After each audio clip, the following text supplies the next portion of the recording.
स्वाहा। ओम त्र्यंबकं यजामहे सुगंधिं पुष्टिवर्धनम् उर्वारुकमिव बन्धनान् मृत्योर्मुक्षीयमामृतात्।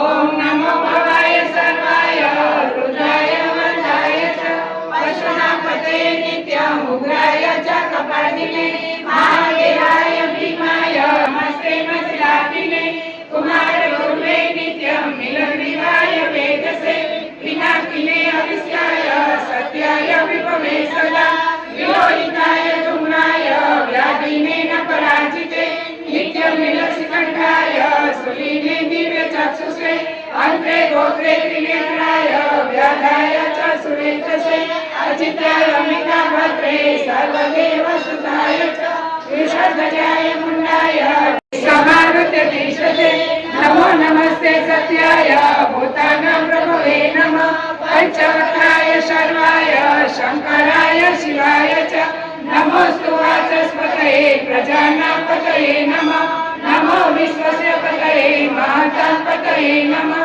नमः सहस्रशीर्षाय सहस्रभुजमन्यवे सहस्रनेत्रपादाय ओम नमो भवाय सर्वाय रुद्राय वरदाय च पशुनापतये नित्यम् उग्राय च कपालिने महादेवाय भीमाय त्र्यंबकाय शिवाय च ईशानाय मकरन्दाय नमस्ते मज्जधातिने कुमार गुरुवे नित्यं नीलग्रीवाय वेदसे पिनाकिने हविष्याय साधने विश्वसुते विश्वमारुते तिष्ठते नमो नमस्ते सत्याय भूतानां प्रभवे नमः पंचवक्त्राय शर्वाय शंकराय शिवाय च नमोस्तु वाचस्पतये प्रजानां पतये नमः नमो विश्वस्य पतये महातापतये नमः नमो सहस्रशीर्षाय सहस्रभुजमन्यवे सहस्रनेत्रपादाय नमः संख्याय कर्मणे नमो हिरण्यवर्णाय हिरण्यवक्त्राय च भक्तानुकम्पे नित्यं श्रीशैलारो वरवरो एवं स्तुत्वा महादेवं वासुदेवं सार्जुनं प्रसादयामास तं दर्शनं नीलपात्रस्य स्पर्शनं पावनासनं अघोरपापसंहारं देवभद्र शिवार्पणम् स्वाहा। ॐ रुद्रमिते गोमृत्वा ॐ त्र्यम्बकं यजामहे सुगन्धिं पुष्टिवर्धनम् उर्वारुकमिव बन्धनान् मृत्योर्मुक्षीयमामृतात्। ॐ नमो भवाय सर्वाय रुद्राय वधाय च पशुनापतये नित्यम् उग्राय च कपालिने महादेवाय भीमाय भूर्भुवः स्वः तत्सवितुर्वरेण्यं भर्गो देवस्य धीमहि धियो यो नः प्रचोदयात्। जय ગુરુદેવ બધાને। જામનગર ગાયત્રી શક્તિપીઠમાં નિત્ય સવારે 6:15 યજ્ઞ કરવામાં આવે છે વિશ્વના કલ્યાણ અર્થે। 40 થી 50 ભાઈ બહેનો રોજ હોય છે અને એક કુંડી બે કુંડી જે રીતે માણસો હોય તે રીતે યજ્ઞનો કાર્યક્રમ રખાય છે। કોઈના જન્મદિવસ હોય કોઈના લગ્ન દિવસ હોય તો એના ઉજ્જવળ ભવિષ્ય માટેની આહુતિ અપાય છે અને છેલ્લે પછી એને શુભકામના પણ અપાય છે। તો ઘણા બધા માણસો દરેક જગ્યાએથી અહીંયા આવે છે અને આ યજ્ઞનો લાભ લે છે। હમણાં શ્રાવણ મહિનો ચાલે છે એટલે મહાદેવને એ કૃપાથી બધા ત્યારે રુદ્રી બોલે છીએ અમે બધા ભાઈ બહેનો સાથે મળીને કે વિશ્વનું કલ્યાણ થાય। જે પરિસ્થિતિ છે એ પરિસ્થિતિમાંથી એ બીમારીઓમાંથી દૂર રહેવા માટે અમે નિત્યની માટે રુદ્રાભિષેક કરીએ છીએ। હાથમાં બીલીપત્ર રહી આજે પાર્થિવ શિવલિંગ છે, પાર્થિવ પૂજા છે। આજે શિવલિંગ બનાવતા બહેનો જાય છે, બીલીપત્ર હાથમાં રાખી અને રુદ્રી બોલે છે। આજે લઘુ રુદ્રી છે એનું ઘણું બધું મહત્વ છે।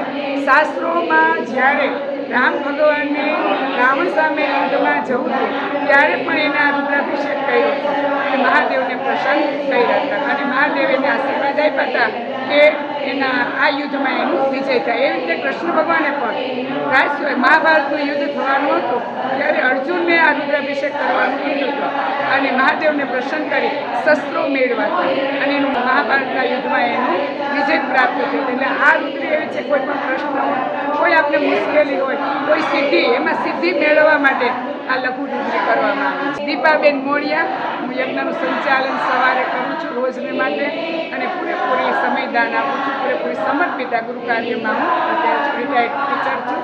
અને સવારનો સમય કે બીજે યજ્ઞ કરવાના હોય, સંસ્કાર કરવાના હોય, પ્રજ્ઞાપુરાણ કથા હોય, તો એમાં પણ હું સમય આપું છું. જય ગુરુદેવ.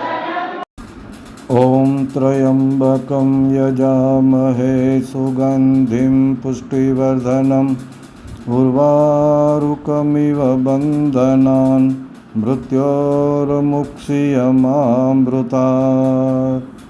હું ચમનભાઈ વસોયા, ગાયત્રી શક્તિપીઠ જામનગરમાં મંત્રીશ્રી તરીકેની મારી જવાબદારી છે. ગાયત્રી શક્તિપીઠની શરૂઆત થઈ ત્યારથી દરરોજ સવારે 6:15 વાગ્યાથી 7:15 વાગ્યા સુધી 1 કલાક માંડે દૈનિક ગાયત્રી યજ્ઞ થાય છે. ગાયત્રી મંદિરની સન્મુખ જે યજ્ઞશાળા છે તેમાં આ યજ્ઞ કાર્ય થાય છે. આ યજ્ઞમાં સવારે 25 થી 30 જેટલા ભાઈ બહેનો આવે છે અને યજ્ઞ કાર્ય સંપન્ન કરે છે. આ યજ્ઞમાં કોઈપણના જન્મદિવસ કે લગ્ન દિવસ પણ ઉજવી દેવામાં આવે છે. આ યજ્ઞમાં યજ્ઞ ઉપરાંત શનિવારે હનુમાન ચાલીસાના પાઠ, રવિવારે ગાયત્રી ચાલીસાના પાઠ અને સોમવારે રુદ્રીના પાઠ કરાવવામાં આવે છે. આ ઉપરાંત શ્રાવણ માસમાં દરરોજ 11 રુદ્રીના પાઠ કરવામાં આવે છે. અત્યારે આ રુદ્રીના પાઠ થઈ રહ્યા છે. આ ઉપરાંત ગાયત્રી શક્તિપીઠમાં યજ્ઞશાળાના જે ભાઈ બહેનો છે દર શ્રાવણ મહિને બીજે પ્રવાસ કરી ત્યાં પણ રુદ્રી કરવા જાય છે. ગયા વખતે કાશી તેઓ ગયા હતા અને રુદ્રી કરેલી હતી. આ વખતે પણ એ બધા જેતપુર ચોકી પાસે રુદ્રી કરવા જવાના છે સાતમ આઠમના મેળા પછી. આ રીતે એક સુંદર મજાનું કાર્ય અહીંયા આ થઈ રહ્યું છે. આજે સોમવાર છે. આજે 1.25 લાખ પાર્થિવ બનાવવાના છે શિવલિંગ, અને એ શિવલિંગ સાંજે અમારું જે મહાકાળેશ્વરનું મંદિર છે એમાં બધા શિવલિંગ સરસ રીતે રંગોળીના આકારમાં ગોઠવવામાં આવશે.